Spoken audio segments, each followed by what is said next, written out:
everyone, Megan and Steve with Hustling for Excellence. Welcome to our channel. Make sure that you like and subscribe and click the bell to be notified every time we post great content. Today we're here to talk to you about the number one skill that you must have no matter what your business is. And what is that skill, Steve? Copywriting. Did I get it right?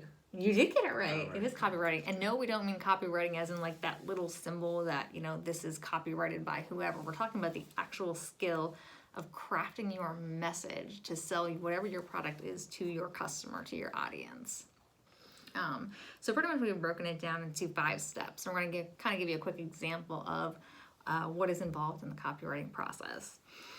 So the first step in copywriting is you need to determine who exactly is your audience. Who is the customer that you are selling to? And some people, when they hear the word sell, they want to run away. No, I don't want to sell. But the fact is, if you own a business, you are selling, or you're not going to be in business very long. So if you have a mental block with that, it's something you're going to need to work around, because the fact is, you got to sell if you want to stay in business. So you want to figure out who is your audience. So for our example, we're going to sell what? Invisible dog fencing. Yeah. Okay. So who's our audience? Obviously our audience is dog owners. They're probably, middle class to higher class income people, because, dog fences or invisible fence is, going to be a few $1,000 investment. Right. And they're, obviously pet owners that are letting their dogs out in the yard to run around, but they want to keep them safe. So step number 2, what is our audience's need? What's their problem, Stephen?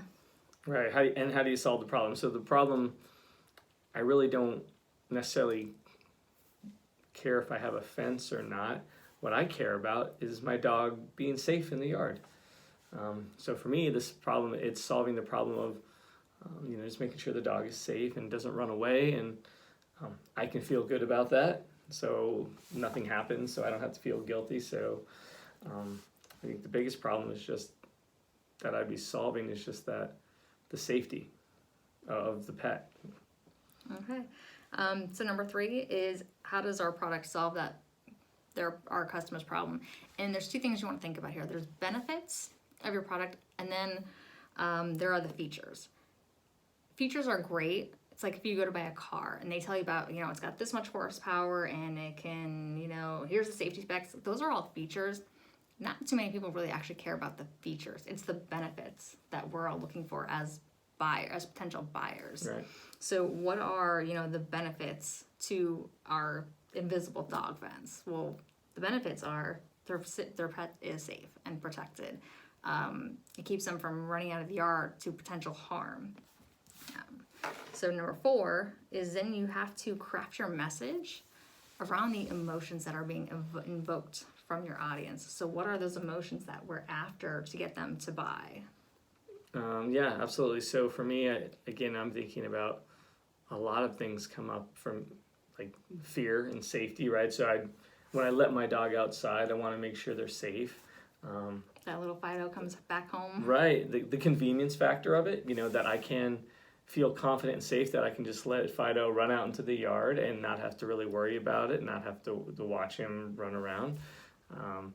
So those are, because I think about, gosh, what would happen if I didn't have a fence and the dog ran away or ran out into the street and got hit by a car, or ran and bit somebody who was walking by and chased a bike, or all the bad things that can happen. So that's the fear as a homeowner and a pet owner, that if something like that can happen. So, for me, I want the fence is about, again, safety of the animal, and then gives me peace of mind to know that I don't have to worry about those things.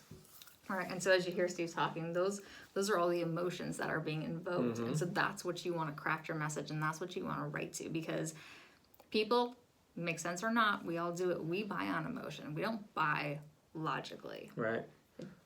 That's just human nature. It's how we buy. But so you've crafted your message and you've evoked those emotions that, okay, we're going to ease your guilt, of the dog potentially running away. We're going to make sure that you feel safe, that your dog is protected. And there's other things that I can think of, like, maybe the aesthetics of putting up an actual fence versus an invisible fence. Or maybe the logical thing would be, if you live in a community that has a homeowners association, then they say, hey, we're not allowing fences, but because it's not aesthetically pleasing or it's not allowed, but invisible fences are fine. So to me, that would be, okay, that's just a logical thing, right? I have to do that. That's the rules of the community versus, the emotional piece being the fear or the guilt of the other things, the convenience. So that's kind of another reason. That's perfect. So, and like I said, most people will buy on emotion. So at this point, you've pretty much sold your customer because you've hit all of the emotions that they're going to go through, and you've basically relieved all of those emotions that here's how your product is going to help with all of that. But there's still one more part. The last step is, even though we buy emotionally, we still have to back it up in the end with all the logical reasons as to why they're buying this product, so that they feel that they made a good decision. They don't have buyer's remorse after the fact. So you still want to, maybe hit some of those important statistics. However many dogs a year do run away and don't come back, they're not found, or are potentially harmed because they've run out of the yard. Or like insurance, right? So when you have a pet, you're supposed to tell your insurance, right? Because that may change your homeowner's rate. But if you have a fence, then it kind of mitigates that risk. So that would be one of those, again, logical things that people might be concerned with. So yeah. So there you have it. Those are your 5 steps. You want to be sure you hit all of those and go in order. And pretty much, if you do it correctly, you can almost. It's a formula, right? It is. It really is. And once you hit it, it's just almost a rinse and repeat kind of thing. You can repeat this over and over again, and you can almost ensure the sale every time if you follow those steps. So if you've got any value out of this video, please be sure to comment below. Let us know if you've implemented these steps before and how they're working out for you. Just remember though that copywriting, that is the biggest skill. Yeah. Again, doesn't matter what your business is. If you are not an effective copywriter, you're going to be losing out on a lot of sales and a lot of business. So again, leave us some comments, let us know what you think, and we will see you on the next video.